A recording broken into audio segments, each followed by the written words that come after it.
हनुमान महाराज शांति ब्रह्म एकनाथ महाराज की जय।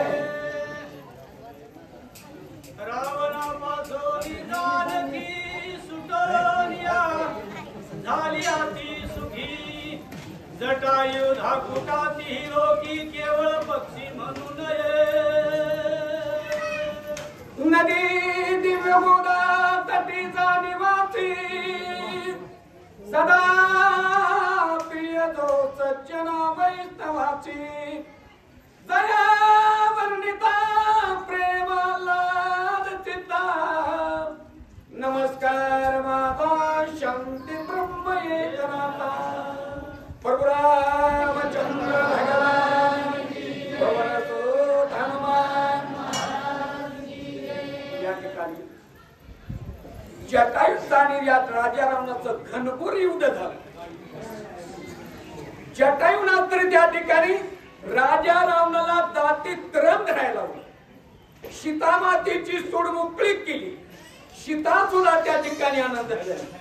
आता जटायूला त्या राजा रावणाला वाटलं आता आपलं काही खरं नाही, पण या ठिकाणी आता राजा रावण विचार करतो, काय म्हणू लागले बोला, सीताहरण महापाप्यासी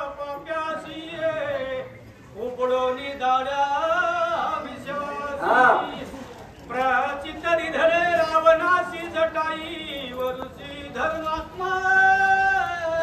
पण त्या ठिकाणी अरे जटायू पक्षानंतर त्या ठिकाणी राजा रावणाच्या तर डोक्याचे केस उपटले, अरे दाढी मिशा तरी त्या ठिकाणी उपटल्या। त्या ठिकाणी मला आता काय करावं, जटायू पक्षात तर आपल्याला या ठिकाणी आता आवडत नाहीये, पण ज्यावेळी सीतेला सोडलं त्यावेळी जटायू पक्षाने विचार केला, अरे म्हणजे या ठिकाणी आता सीतेची सोड मोकळी केली, अरे आता धर्माने नीतीने आता तो त्या ठिकाणी आता वागणारा तो जटायू पक्ष काय विचार करू लागला, जटाई व सोडोनी सीता शक्तीशे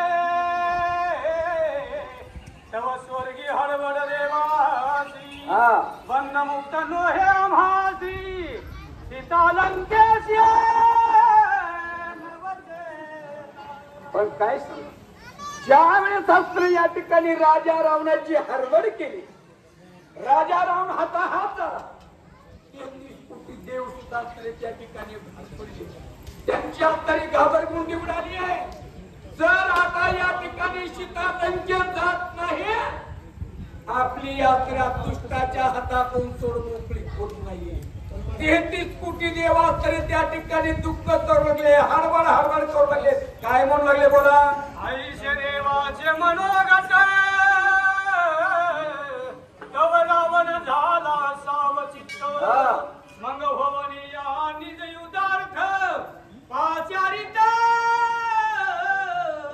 ज्यावेळी राजा रावणाने सीतेला तर त्या ठिकाणी सोडलं त्यावेळी 33 कोटी देवांच्या तरी हरबड उठली, त्यावेळेस असताना राजा रावण दुःखी होता, पण इकडे यांच्या तरी चिंता होती देवाची। इतक्यामध्ये आता राजा रावणाला जी मूर्छा झाली, सावध झाला, सावध झाल्यानंतर तर त्या ठिकाणी सावध म्हणून काय करू लागला म्हणतात, सीता होती मदपासी तेने तो केले कासाविशी आता युद्ध सावकाशी पुरुषार्थेसी करू दोघे।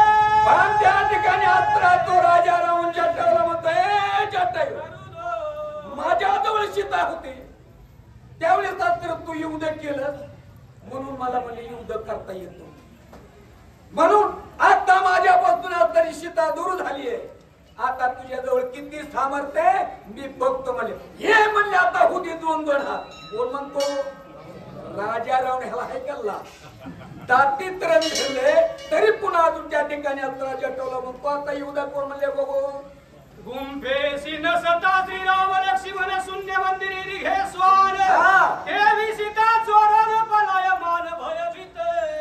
पण त्या ठिकाणी आता अरे गुंफेमध्ये तरी सीता एकटीच होती, अरे 14 चौकडाचा राजा त्याला त्या ठिकाणी भीक लागलीये, काका झोळी घेतलीये आणि तो कुत्राच दारोदार कुटके मागण्याकरता फिरतो.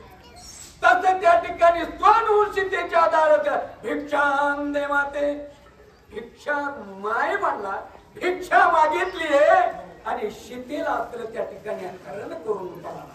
अशा प्रकारे त्या ठिकाणी राजा रावण म्हणले बोला तुझ काहीचे दादुरे पण वेगी पळसी राम भेले मनसी करू पाहासी रण करी अंगवन पाहू तुझी.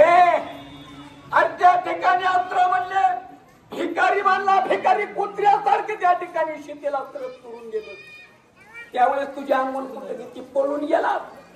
आणि आता या ठिकाणी माझ्या बरोबर रण केलं, एवढं देखील जाती तरण धरलं, सीतेला खाली सोडलं. आणि तुझ्याजवळ माझ्या बरोबर आता युद्ध करण्याची कसल्याच प्रकारची शपथ नाही, शक्ती नाही, अंगमन नाहीये.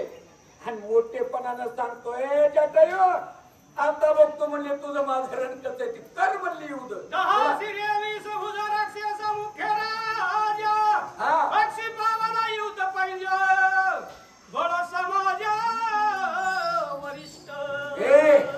या ठिकाणी युद्ध करत असताना किती फलित केली होती त्या ठिकाणी अस्त्र जटायू. अरे ते 10 चिरावरले अस्त्र मुकुट मारले, छत्राचा भंग केला, त्याच्या दाड्या विषास्त्र त्या ठिकाणी नाना उपटून खलास केला. त्यावेळेस त्याचं सामर्थ्य ताकद कुठे गेली.